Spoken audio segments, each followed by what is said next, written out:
Welcome everyone. Let's make SINGJU a Manipuri side dish. First roast the gram flour, then the perilla seeds, then the boiled chickpeas, or you can use white peas.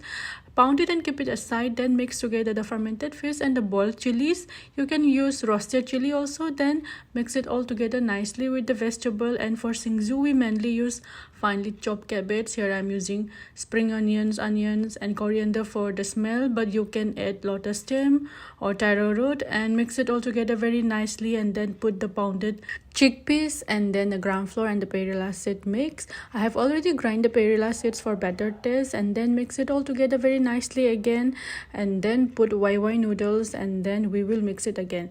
See, SINGJU is all about how nicely you mix it. The better you mix it, the better the taste will be.